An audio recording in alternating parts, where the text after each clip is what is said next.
आज के वीडियो में हम लोग पढ़ेंगे वैद्युत विभव, इलेक्ट्रोस्टैटिक पोटेंशियल। ये वैद्युत विभव क्या होता है, इसको पढ़ने से पहले आपको पीछे के सारे लेक्चर देखने होंगे, उसके सारे वीडियो अगर आप देखे होंगे, उसकी जानकारी होगी, तभी ये चैप्टर बढ़िया से समझ में आएगा। कहाँ से शुरुआत हुआ था? आवेश से। अगर हम 1-2 मिनट के लिए पीछे आपको लेके चलें, अगर दो सब्सटेंस को आपस में रब किया जाता है, रगड़ दिया जाता है, तो क्या होता है?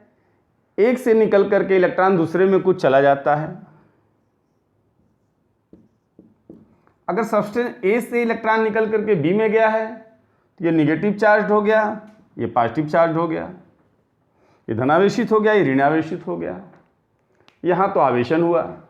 फिर हम लोग आगे पढ़े कि जैसे किसी भी बॉडी पे चार्ज उत्पन्न हो जाता है, आवेश उत्पन्न हो जाता है, तो उसके चारों तरफ एक वैद्युत क्षेत्र उत्पन्न हो जाता है।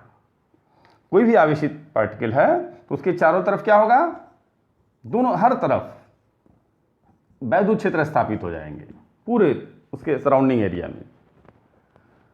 अब उस वैद्युत क्षेत्र में क्या होता है?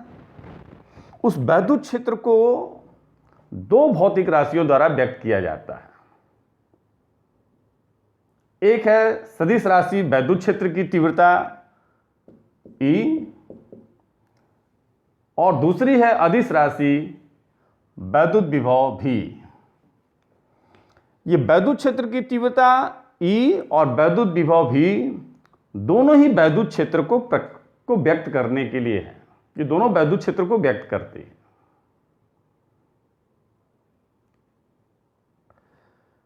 और वैद्युत क्षेत्र में स्थित किसी बिंदु के ये अभिलाक्षणिक गुण होते हैं, कैरेक्टरिस्टिक प्रॉपर्टी होते हैं। Intensity of electric field E and electric potential दोनों किसी बिंदु के अभिलाक्षणिक गुण होते हैं। तो जैसे जैसे आप वीडियो को देखते जाएंगे, अगर आप इलेक्ट्रोस्टैटिक पोटेंशियल के सारे वीडियो देखेंगे तो इससे रिलेटेड सारे क्वेश्चन आपको एक के बाद एक हर क्वेश्चन के जवाब आपको मिलते चले जाएंगे और सब चीज आसान होती चली जाएगी। ये कैसे आपको अगर पीछे से लेके चलें, थोड़ा सा और कनेक्शन करके अगर आप देखें, जैसे कोई आवेश हो गया तो आवेश के चारों तरफ वैद्युत क्षेत्र स्थापित हो गया। अब अगर उस वैद्युत क्षेत्र में अगर हम कोई दूसरा आवेशित कण ले जाएंगे तो क्या होगा? उस पर एक वैद्युत बल लगेगा। जैसे किसी आवेशित कण को किसी वैद्युत क्षेत्र में ले जाते हैं तो क्या होता है? उस पर एक वैद्युत बल लगता है। धन आवेश होगा तो क्षेत्र के अनुदिश वैद्युत बल लगेगा, और ऋण आवेश होगा तो क्षेत्र के विपरीत दिशा में लगेगा। तो जब इसमें अब इस वैद्युत क्षेत्र E में मान ले कोई आवेशित कण है, उसके चारों तरफ ये वैद्युत क्षेत्र स्थापित हो गया है। उस वैद्युत क्षेत्र E में अगर हम कोई आवेश Q ले आते हैं तो उस पर एक बल लगेगा, कितना? Q × E। ये तो आप पढ़े थे। अब चाहे बल इधर लगे उधर जिधर लगे, लेकिन उस बल के बाद क्या होता है? जब उस आवेशित कण पे बल लगेगा तो एक विस्थापन होगा, बल के कारण विस्थापन होगा।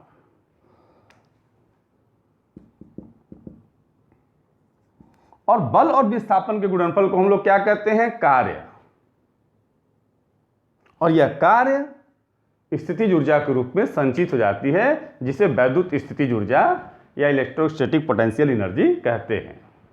यहीं से पोटेंशियल की शुरुआत होती है।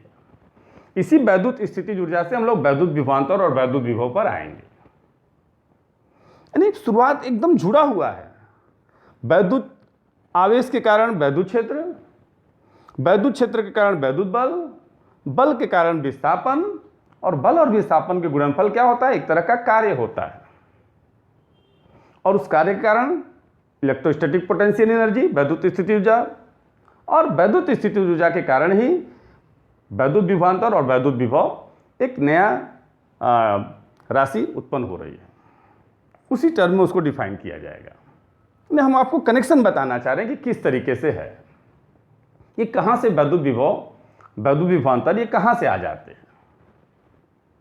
ठीक है, तो वैद्युत विभव वहीं से शुरुआत होती है। एक तरह से जहां से आप कह सकते हो कि पीछे का चीज़ें आपने छोड़ा है, उसके आगे अब वैद्युत विभव है। वैद्युत क्षेत्र, वैद्युत बल आप पहले से जानकारी रखे हो। अब बल के कारण विस्थापन और बल और विस्थापन के गुणनफल को हम लोग कार्य या उसके बाद उस कार्य के कारण स्थितिज ऊर्जा और फिर उसके बाद वैद्युत विभवांतर और वैद्युत विभव और एक एक चीज़ों को पढ़ते जाएंगे। ये तरह कनेक्शन। वैद्युत विभव का महत्व क्या है, इंपॉर्टेंस क्या है, ये वैद्युत विभव क्या करता है? ये आवेश प्रवाह की दिशा को तय करता है कि चार्ज किधर से किधर फ्लो होगा। जैसे इसमें आपने वाटर रख दिया, पानी है, इसका लेवल हाई कर दीजिए थोड़ा और एक दूसरा बर्तन है उसमें भी पानी है, इसमें कम पानी है। अगर इसको हम लोग एक पाइप से जोड़ दें, पतले पाइप से कनेक्ट कर दें दोनों बर्तन को, तो क्या होगा? पानी किस बर्तन से किस बर्तन में जाएगा आप बताइए? ए से बी में जाएगा कि बी से ए में जाएगा? पानी बर्तन ए से बर्तन बी में जाएगा इस पाइप के थ्रू। कब तक जाएगा? जब तक कि दोनों बर्तन में वाटर के लेवल बराबर न हो जाएं, पानी का स्तर सेम न हो जाए। ये चीज आप जानते हो ना? तो पानी किधर प्रवाहित होता है? उच्च तल से निम्न तल की ओर, अधिक ऊंचाई से कम ऊंचाई की ओर। इस बात से नहीं निर्भर करता कि किसमें जल की मात्रा ज्यादा हो सकता है इसमें पानी ज्यादा हो, इसको चौड़ा बर्तन रख दीजिए, बना ले लीजिए। बर्तन बी में पानी बर्तन ए से ज्यादा है, लेकिन मात्रा पे डिपेंड नहीं करता पानी की, इस बात को ध्यान दीजिएगा। आप ऐसे नहीं कह सकते कि जिधर ज्यादा पानी है उधर से कम पानी की ओर, ऐसे कहना ठीक नहीं होगा टेक्निकली। पानी की मात्रा किसी में भी ज्यादा हो उससे नहीं मतलब होता है। फ्लो किधर होता है, बहाव किधर होता है, पानी किधर से किधर जाएगा? उच्च तल से निम्न तल की ओर। इसका तल ज्यादा है, ऊंचा है, इसका तल कम है, तो पानी निश्चित रूप से ए से बर्तन बी की ओर ही जाएगा। और तब तक जाएगा जब तक दोनों में वाटर के लेवल इक्वल ना हो जाए। ठीक है? तो जब इक्वल हो जाएंगे लेवल, जैसे घट करके ये यहाँ पे आ गया, ये यहाँ पे आ गया बढ़ करके, तो उस समय पानी का फ्लो बंद हो जाएगा। उसी तरह से दो गर्म वस्तुओं को जब एक दूसरे के संपर्क में रखते हैं, एक वस्तु ए है, एक वस्तु बी है, इसका टेम्परेचर TA है, इसका टेम्परेचर TB है, and TA is greater than TB है। तो जैसे इनको संपर्क में हम रखेंगे, एक दूसरे से टच में करेंगे, पाइप से नहीं जोड़ेंगे, एक दूसरे के संपर्क में लाएंगे। ठीक है? ऐसे ला दीजिए। अब जैसे दोनों एक दूसरे के संपर्क में आएंगे तो उष्मा, हीट एक सब्सटेंस से दूसरे की ओर प्रवाहित होने लगेगी, उष्मा का प्रवाह। अब उष्मा किधर से किधर प्रवाहित होगी? उच्च ताप से निम्न ताप की ओर। यह हमेशा उष्मा की दिशा पक्की होती है। किधर? उच्च ताप से निम्न ताप की ओर। आप 11वीं क्लास में पढ़े होंगे।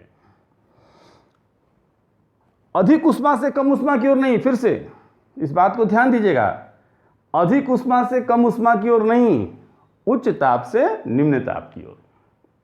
ठीक उसी प्रकार जब दो आवेशित वस्तुओं को एक दूसरे के संपर्क में रख देते हैं तो आवेश का प्रवाह कौन तय करेगा? किस आवेश से किस आवेश की ओर जाएगा? ए से बी की ओर जाएगा, दोनों आवेशित है ए और बी, लेकिन आवेश का प्रवाह किधर से किधर होगा इसका निर्धारण कैसे होगा? जैसे पानी का प्रवाह किधर से किधर होता है, इसका निर्धारण किस आधार पर होता है? लेवल की ऊंचाई के ऊपर। किसमें पानी की ऊंचाई अधिक है, अधिक ऊंचाई वाले पानी से कम ऊंचाई वाले, जिस बर्तन में पानी की ऊंचाई का लेवल कम होगा उसमें जाएगा। उष्मा का प्रवाह किधर से किधर होता है, ये कैसे निर्धारित होता है? ताप से, टेम्परेचर से, उच्च ताप से निम्न ताप की ओर। ठीक उसी प्रकार आवेश का प्रवाह किस गोले से किस गोले की ओर होगा, इसका निर्धारण भी किसी न किसी भौतिक राशि द्वारा होता है, और वह राशि होता है वैद्युत विभव। वैद्युत विभव के आधार पर हम लोग बता सकते हैं कि आवेश किधर से किधर जाएगा, और आवेश का प्रवाह हमेशा उच्च विभव से निम्न विभव की ओर होता है। और जब हम आवेश कहते हैं तो इसका मतलब होता है धन आवेश से। तो जब दो आवेशित वस्तुओं को एक दूसरे के संपर्क में हम लाते हैं तो धनावेश हमेशा उच्च विभव से निम्न विभव की ओर प्रवाहित होती है, और अगर ऋणावेश होगी तो उल्टा, वो निम्न से उच्च की ओर होगी। लेकिन हम लोग हमेशा धनावेश की बात कर रहे हैं, ठीक है ना। तो ये वैद्युत विभव कह सकते हो आप कि वह राशि है जो आवेश प्रवाह की दिशा को तय करती है। अब आइए इसकी परिभाषा वैद्युत विभवांतर की सहायता से हम वैद्युत विभव को परिभाषित करेंगे, फिर एक बिंदु आवेश के लिए वैद्युत विभव का सूत्र प्राप्त करेंगे, ठीक है। तो अब हम लोग वैद्युत विभव को समझने से पहले वैद्युत विभवांतर को पहले समझेंगे। जब वैद्युत विभवांतर यानी इलेक्ट्रोस्टैटिक पोटेंशियल डिफरेंस, एक बार वैद्युत विभवांतर को आप समझ लीजिए तो वैद्युत विभव अपने आप समझ में आ जाएगा। तो वैद्युत विभवांतर क्या होता है? वैद्युत क्षेत्र में स्थित दो बिंदुओं के बीच वैद्युत विभवांतर, ध्यान दीजिएगा दोनों बिंदु कहां स्थित है? वैद्युत क्षेत्र में। तो वैद्युत क्षेत्र में स्थित किन्हीं दो बिंदुओं के बीच वैद्युत विभवांतर किसी परीक्षण आवेश को, परीक्षण आवेश कहा जाता है मतलब धन परीक्षण आवेश को, किसी धन परीक्षण आवेश को एक बिंदु से दूसरे बिंदु तक लाने में किया गया कार्य एवं परीक्षण आवेश के मान के निष्पत्ति के बराबर होता है। फिर से, वैद्युत क्षेत्र में स्थित किन्हीं दो बिंदुओं के बीच वैद्युत विभवांतर किसी परीक्षण आवेश को एक बिंदु से दूसरे बिंदु तक लाने में वैद्युत बल के विरुद्ध किया गया कार्य एवं परीक्षण आवेश के मान के निष्पत्ति के बराबर होता है। या ऐसे भी कह दिया जाता है कि वैद्युत क्षेत्र में स्थित किन्हीं दो बिंदुओं के बीच वैद्युत विभवांतर किसी एकांक धन परीक्षण आवेश को एक बिंदु से दूसरे बिंदु तक लाने में वैद्युत बल के विरुद्ध किए गए कार्य के बराबर होता है। इस तरीके से भी डिफाइन किया जाता है, ठीक है। लेकिन हम निष्पत्ति वाला डिफिनेशन दे रहे हैं, लिख दें। वैद्युत क्षेत्र में स्थित दो बिंदुओं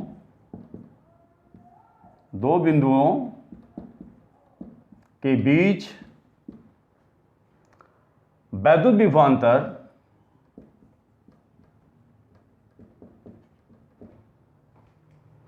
किसी धन परीक्षण आवेश को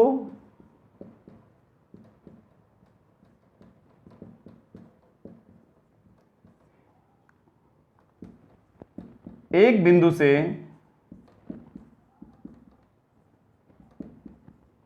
दूसरे बिंदु तक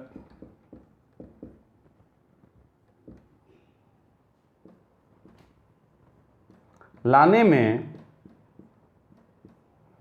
वैद्युत बल के विरुद्ध किया गया कार्य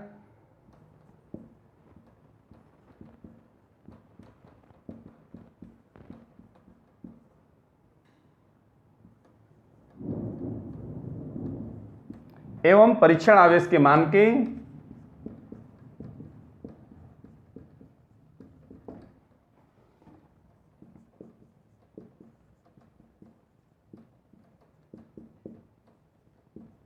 निष्पत्ति के बराबर होता है या अनुपात के बराबर होता है।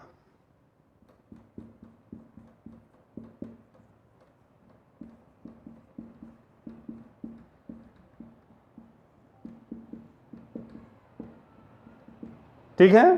तो वैद्युत क्षेत्र में स्थित दो बिंदुओं के बीच वैद्युत विभवांतर किसी धन परीक्षण आवेश को एक बिंदु से दूसरे बिंदु तक लाने में वैद्युत बल के विरुद्ध कृत कार्य एवं परीक्षण आवेश के मान के निष्पत्ति के बराबर होता है। अब दो बिंदु है ए और बी।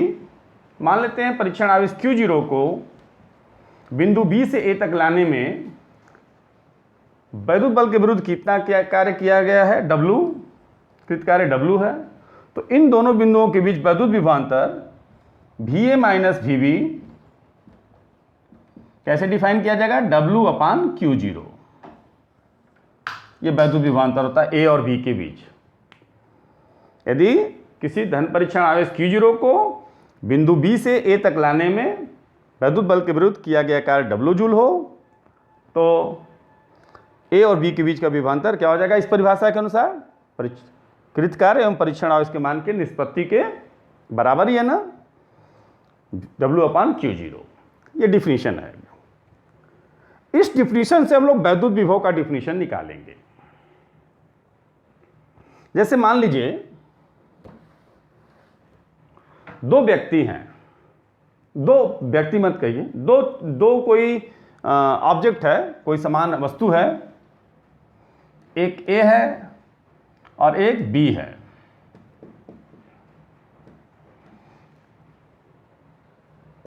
ठीक है, पतले तार या कुछ भी चीज ले लेंगे।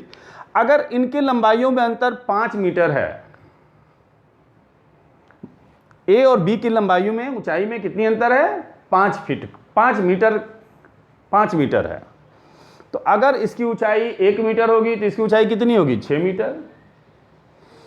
अगर इसकी ऊंचाई 2 मीटर है तो इसकी ऊंचाई कितनी होगी, 8 मीटर। और अगर इसकी ऊंचाई 0 हो तो इसकी ऊंचाई कितनी होगी, 5 मीटर होगी। तो ठीक उसी प्रकार से अगर दो बिंदुओं के बीच वैद्युत विभवांतर हम निकाल रहे हैं और उसमें से एक बिंदु का विभव 0 हो जाए, अगर बिंदु B का विभव 0 हो जाएगा तो VA और VB का अंतर क्या होगा, VA के बराबर होगा। क्यों, अगर VA माइनस VB में से अगर VB 0 हो जाए तो फिर इन दोनों के बीच का विभवांतर क्या हो जाएगा, VA के बराबर हो जाएगा। यानी वैद्युत क्षेत्र में स्थित किसी बिंदु का वैद्युत विभव निकालने के क्या होगा, कैसे हम लोग ज्ञात करेंगे, वैद्युत क्षेत्र में स्थित किसी बिंदु का वैद्युत विभव उन दो बिंदुओं के बीच का विभवांतर होगा VA माइनस VB, जहां पे बिंदु B का विभव 0 हो। यदि बिंदु B का विभव 0 हो जाए तो VA और VB के अंतर को, A और B के बीच के विभवांतर को हम लोग क्या कह सकते हैं, बिंदु A का वैद्युत विभव कह सकते हैं। तो बिंदु B का विभव 0 कहाँ होगा, बोलिए, ठीक है ना भाई। A और B के बीच का विभवांतर VA माइनस VB है। अगर VB 0 हो जाए तो क्या होगा, तो यही ना होगा, VA और VB का विभवांतर फिर क्या हो जाएगा, VA के बराबर ही होगा ना। ये VB = 0 हो जाए किसी कंडीशन से तो फिर क्या हो जाएगा, इनके बीच का विभवांतर VA के बराबर हो जाएगा, एक पर्टिकुलर बिंदु का विभव निकल जाएगा। तो हम लोग कैसे निकालेंगे, बिंदु B का विभव 0 कहाँ होगा, थोड़ा दूर करेंगे, कम होगा। 0 कहाँ होगा, किसी बिंदु का विभव 0 माना जाता है अनंत पर। अनंत पर किसी बिंदु का विभव 0 होता है, क्योंकि किसी भी आवेशित वस्तु, कोई वैद्युत क्षेत्र स्थापित हुआ है। अब ये वैद्युत क्षेत्र किस आवेश के कारण है उससे नहीं तो मतलब है, ये वैद्युत क्षेत्र में दोनों बिंदु है। तो इस वैद्युत क्षेत्र से जितना दूर जाएगा बिंदु B, उसका विभव कम होता जाएगा, कम होता जाएगा। क्योंकि एक बात आप और जान लीजिए कि वैद्युत क्षेत्र की दिशा में जाने पर वैद्युत विभव का मान कम होता जाता है। अगर हम वैद्युत क्षेत्र की दिशा में आगे बढ़ेंगे तो वैद्युत विभव का मान कम होता जाता है। इस बात को भी आप समझ लीजिए, फिर धीरे धीरे आगे और चीज़ों को समझते रहेंगे, ठीक है ना। क्योंकि वैद्युत विभव और वैद्युत क्षेत्र की तीव्रता दोनों वैद्युत क्षेत्र को प्रकट करने के लिए होते हैं, हमने शुरू में ही बताया। और किसी बिंदु के अभिलाषणी गुण होते हैं और दोनों में आपस में संबंध भी होते हैं। तो आप इतना भी जान लीजिए फिलहाल कि वैद्युत क्षेत्र की दिशा में जैसे जैसे आगे बढ़ेंगे वैद्युत विभव का मान कम होता जाता है। तो कम होते होते कहाँ 0 होगा, अनंत पे विभव 0 हो जाएगा। तो अगर हम बिंदु B अनंत पे ले लें, इनफाइनाइट डिस्टेंस पे, तो क्या हो जाएगा, इनके और इनके बीच के विभवांतर को हम लोग क्या कहेंगे, बिंदु A का विभव। तो किसी बिंदु के विभव को हम लोग कैसे परिभाषित करते हैं, ठीक उसी तरह से वैद्युत क्षेत्र में स्थित किसी बिंदु पर वैद्युत विभव, वैद्युत क्षेत्र में स्थित किसी बिंदु पर वैद्युत विभव, यहां पे लिख देंगे, किसी धन परीक्षण आवेश को अनंत से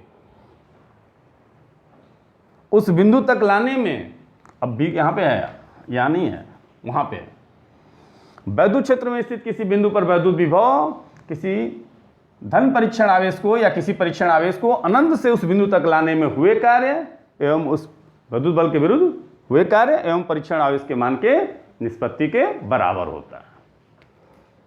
V at point A equal to W upon Q0, जहां W क्या है, परीक्षण आवेश को अनंत से इस बिंदु तक लाने में वैद्युत बल के विरुद्ध किया गया कार्य। तो वैद्युत विभव का डिफिनेशन क्लियर हुआ। फिर से, वैद्युत क्षेत्र में स्थित किसी बिंदु पर वैद्युत विभव किसी परीक्षण आवेश को अनंत से उस बिंदु तक लाने में वैद्युत बल के विरुद्ध कृत कार्य एवं परीक्षण आवेश के मान के निष्पत्ति के बराबर होता है। क्लियर हुआ। इस डिफिनेशन को आप लोग लिख लेंगे, अब इसको हम नहीं लिख पा रहे हैं। और इसका मात्रक क्या होता है, जूल प्रति कूलाम, जिसे वोल्ट भी कहते हैं। और वैद्युत विभव का मात्रक वोल्ट होता है और वैद्युत विभवांतर का मात्रक भी वोल्ट होगा। इसकी विभव सूत्र को भी निकालेंगे, लेकिन उसके पहले हम लोग किसी बिंदु आवेश के कारण उत्पन्न वैद्युत विभव के लिए व्यंजक प्राप्त करेंगे। ठीक है, तो आज की वीडियो में हम लोग किसी बिंदु आवेश के कारण उत्पन्न वैद्युत विभव के लिए व्यंजक को प्राप्त करेंगे। ठीक है, तो अब हम लोग पढ़ेंगे बिंदु आवेश के कारण वैद्युत विभव। बिंदु O पर आवेश प्लस Q है। अब हमने जैसा बताया है कि जब भी कोई आवेशित कण होता है तो उसके चारों तरफ वैद्युत क्षेत्र स्थापित हो जाता है और उस वैद्युत क्षेत्र में सभी बिंदुओं पर कुछ न कुछ वैद्युत विभव और वैद्युत क्षेत्र की तीव्रता E होती है। यानी वैद्युत क्षेत्र को दो भौतिक राशियों द्वारा व्यक्त किया जाता है। तो वैद्युत क्षेत्र की तीव्रता तो हम लोग निकाल चुके हैं किसी बिंदु आवेश के कारण किसी बिंदु P पर। अब वैद्युत विभव की गणना हम लोग को करनी है। बिंदु आवेश Q से R दूरी पर कोई बिंदु P है जिस पर वैद्युत विभव ज्ञात करनी है। हमने पहले ही बताया है कि वैद्युत विभव और वैद्युत क्षेत्र की तीव्रता E दोनों इस बिंदु के अभिलाषी गुण होते हैं। अभिलाषी गुण होते हैं मतलब इस बिंदु P पर वैद्युत क्षेत्र की तीव्रता का मान जैसे निश्चित था उसी तरह से वैद्युत विभव का मान भी निश्चित होगा। और किसी आवेश Q को वैद्युत क्षेत्र में ले जाते हैं, किसी बिंदु पर एक ऐसे स्थान पर ले जाएं जहां वैद्युत क्षेत्र की तीव्रता E हो तो वैद्युत बल कितना लगता है, Q × E। उसी तरह से वैद्युत विभव से क्या पता चलता है, उस बिंदु पर कोई आवेश Q लाएंगे तो हमको कितना कार्य करना होगा, Q × V। तो चलिए उन चीज़ों को अभी पहले हम लोग क्या करें, वैद्युत विभव की गणना करें।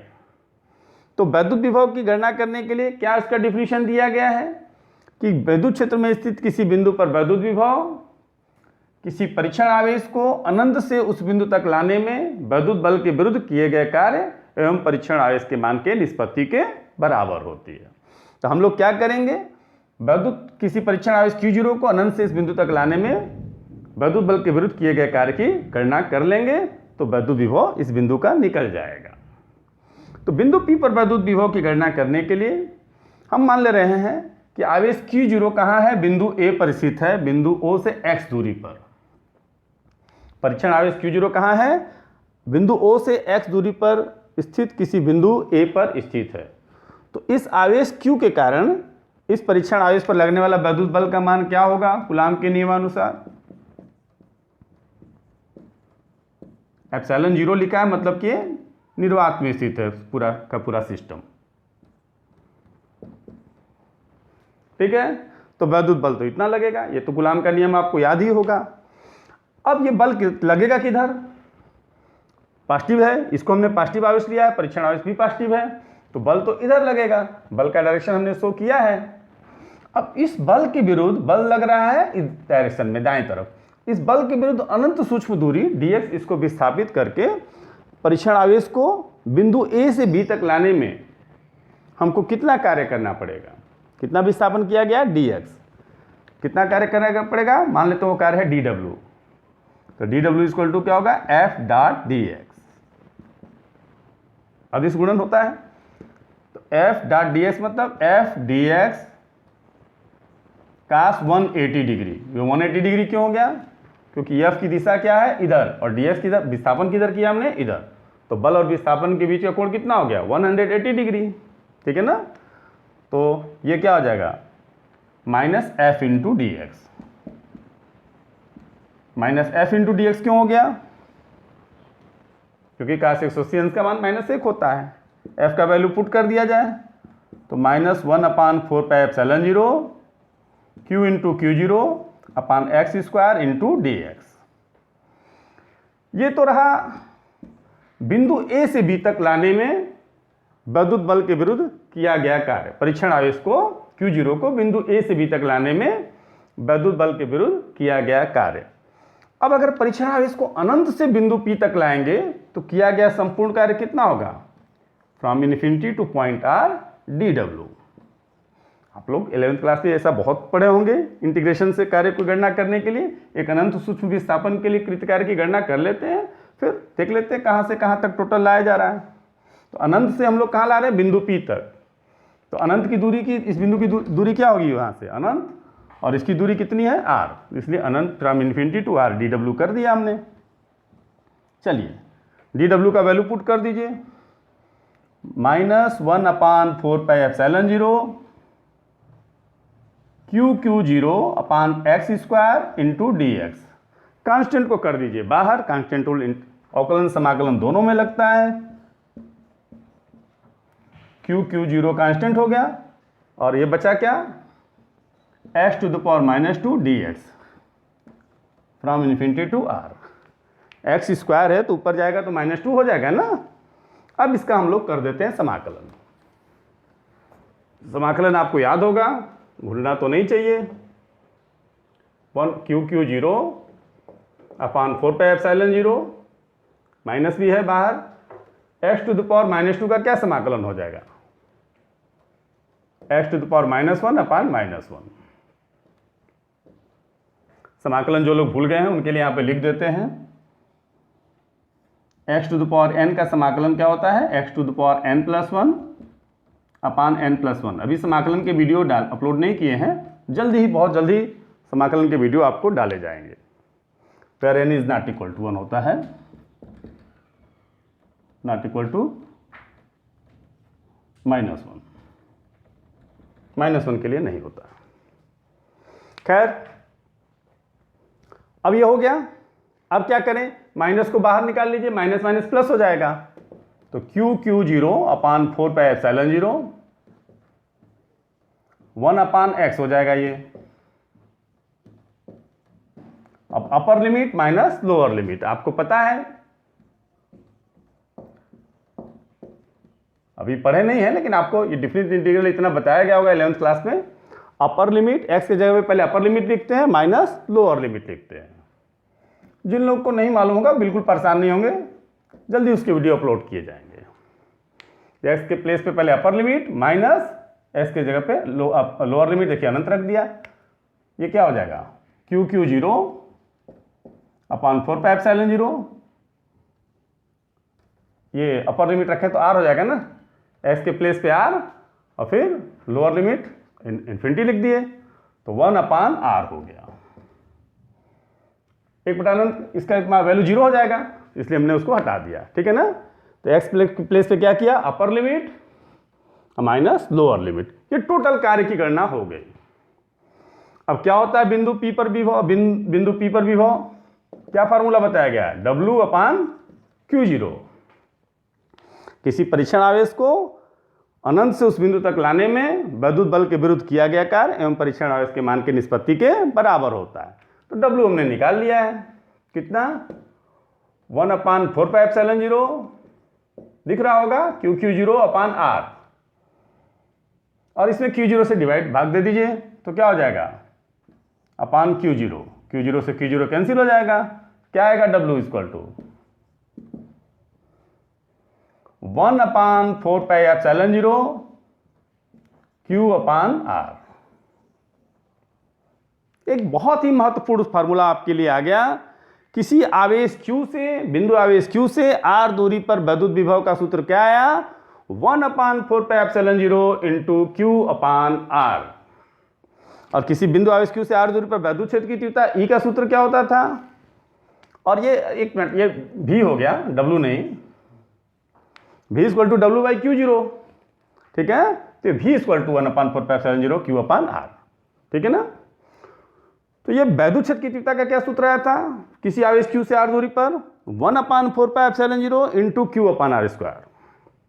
अब वैद्युत विभव का क्या फार्मूला आया, 1/4πε0 इंटू Q/R। तो आसान है, किसी भी बिंदु आवेश Q से R दूरी पर वैद्युत विभव का ये सूत्र आया, परिभाषा के आधार पर ही आया है। फिर से देख लीजिए, कोई बिंदु आवेश Q है, इससे R दूरी पर स्थित बिंदु P पर वैद्युत विभव की गणना करनी है। किसी बिंदु पर वैद्युत विभव की गणना करने के लिए क्या करेंगे, अनंत से किसी परीक्षण आवेश को उस बिंदु तक लाने में वैद्युत बल के विरुद्ध किए गए कार्य की गणना करेंगे। हमने मान लिया है कि बिंदु O से x दूरी पर कोई बिंदु A है, और तो उस A पर कितना बल लगे, और उस A पर आप परीक्षण आवेश कितना है, Q0। तो बिंदु A पर जब परीक्षण आवेश Q0 रखेंगे तो उस पर कितना वैद्युत बल लगेगा, इतना।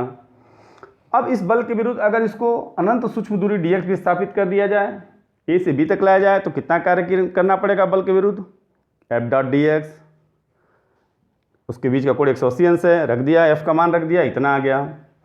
अब टोटल कितना कार्य करना पड़ेगा अनंत से R तक लाने में, तो टोटल कार्य from infinity to small r integral of dw, ठीक है ना, इंटीग्रेशन ऑफ dw का समाकलन कर दिया, वैल्यू पुट कर दिया, समाकलन कर दिया, फिर अपर लिमिट प्लेस पे क्या रख दिया, पहले r माइनस लोअर लिमिट आ गया। अब परिभाषा के अनुसार हम लोग वैद्युत विभव की गणना आसानी से कर दिए। तो ये बहुत ही इंपॉर्टेंट एक नया आपके पास फार्मूला आया कि किसी बिंदु आवेश Q से R दूरी पर वैद्युत विभव का सूत्र। अब जैसा कि हमने बताया कि अदिश राशि है तो इसका कोई डायरेक्शन नहीं होगा, लेकिन इतना जान लीजिए कि धन आवेश के कारण उत्पन्न वैद्युत विभव धनात्मक होता है और ऋण आवेश के कारण उत्पन्न वैद्युत विभव ऋणात्मक होता है। अगर आप ऋण आवेश लिए होते तो क्या होता, अगर थोड़ा सा समझ लीजिए क्या होता है, ये बल किधर लगता, तब इधर ही लगता ना, तो F और dx के बीच का कोण कितना आ जाता, 0, तो ये पॉजिटिव हो जाता, ये पॉजिटिव होता तो फिर ये नेगेटिव आता। आप चाहे तो घर पे चेक कर सकते हो, अगर यहाँ ये पॉजिटिव आ जाता, यहाँ माइनस है ना, दिख रहा है ना माइनस, अगर ये पॉजिटिव आ जाता तो फिर यहाँ से ये वाला माइनस कटता नहीं ना, माइनस से माइनस कैंसिल हो गया है, कहाँ पे, ये माइनस से माइनस कैंसिल हो गया है, और अगर ये पॉजिटिव रहता तो नहीं कैंसिल होता, तो इसका मान निगेटिव आता। तो धन आवेश के कारण उत्पन्न वैद्युत विभव धनात्मक और ऋण आवेश के कारण उत्पन्न वैद्युत विभव ऋणात्मक होता है। फिर आगे के वीडियो में हम इसके आगे की चीज़ों को बताएंगे। यहाँ तक आप चीज़ों को ध्यान से समझ करके प्रैक्टिस करिए और घर पे नोट बनाइए, ठीक है। Thank you.